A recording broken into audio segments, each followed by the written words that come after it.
आइए आज हम जानते हैं कैसे देवगण और ब्रह्मा विष्णु के इच्छा के अनुसार नारद मुनि ने मैना और पर्वतराज हिमालय को अपनी पुत्री पार्वती के साथ शिव का विवाह करने के लिए तैयार किया। एक समय की बात है, भगवान शिव की प्रेरणा से नारद मुनि हिमालय के घर गए। वहाँ हिमालय ने उन्हें बुलाया और उनकी खूब पूजा स्तुति की, जोरदार स्वागत किया और अपनी पुत्री पार्वती को बुलाकर उनके चरणों में प्रणाम करवाया।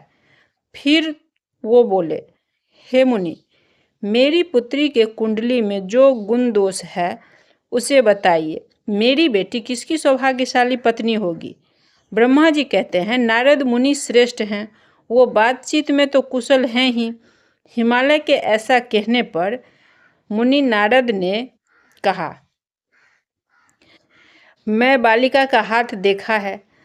और हिमालय से बोले, तुम्हारी पुत्री के हाथ में केवल एक रेखा विलक्षण है और सब ठीक है। उसका फल सुनो। इसका जो भी पति होगा, योगी होगा, नंग धरंग रहने वाला रहेगा, निर्गुण होगा, शमशान में रहेगा, निष्काम रहेगा, उसके माँ बाप नहीं होंगे, उसे मान सम्मान का भी कोई ख्याल नहीं रहेगा, वो सदा अमंगल वेश धारण करेगा। तुम्हारी यह बातों को, नारद मुनि के इन बातों को सुनकर मैना और हिमालय बहुत दुखी हुए, परंतु शिवा नारद मुनि के इन बातों को सुनकर मन ही मन बहुत खुश हो गई। शिव को अपने भावी पति मानकर खुशी से फूली नहीं समाई। वो खूब खुश थी कि नारद जी की बातें कभी झूठी नहीं हो सकती। इधर चिंतित हिमालय ने तुमसे पूछा, मैं अपनी पुत्री को इससे बचाने के लिए क्या करूं? हिमालय के वचन को सुनकर उन्हें खुश करने के लिए नारद मुनि ने इस प्रकार कहा, हाथ की रेखा ब्रह्मा जी की लिखी होती है, जो कभी भी झूठी नहीं होगी, परंतु इस रेखा से बचने का एक उपाय भी है, जिसे करने से पर्वतराज आपको सुख मिलेगा। नारद मुनि ने जैसा वर कहा था वैसा ही तो उसे मिलेगा, लेकिन वो सब गुण भगवान शंकर में है। समर्थ पुरुष में कोई दोष भी हो तो उसे कोई नहीं देखता। इसीलिए तुम अपनी कन्या भगवान शिव के हाथों में सौंप दो। शिव इसे अपना लेंगे। ब्रह्मा जी भी उसके अधीन हैं तथा वो सबको सुख देने वाला है। फिर अपनी पत्नी को कितना सुख देगा, कितने प्यार और सम्मान के साथ रखेगा। पार्वती भगवान शंकर की प्यारी पत्नी होगी।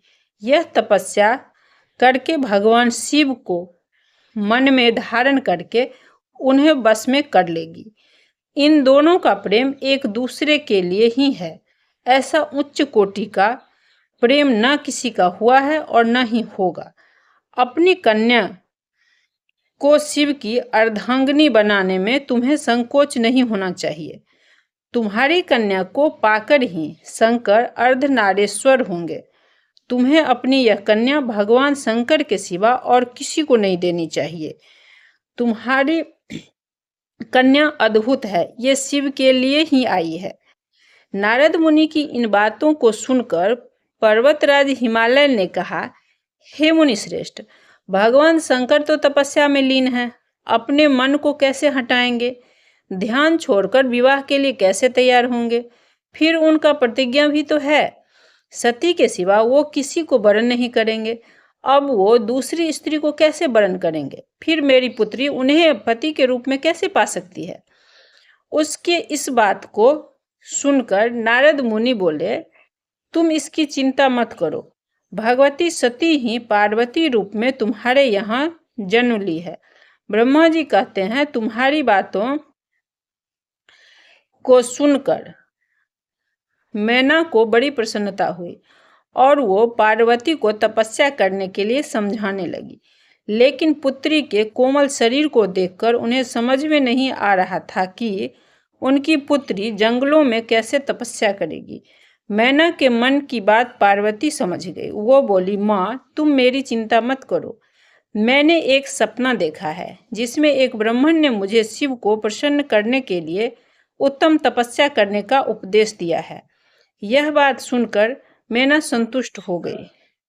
इस तरह हे मुनि नारद, तुमने अपनी प्यारी प्यारी बातों से उन्हें समझाया और उनको अपनी पुत्री का विवाह शिव के साथ करने के लिए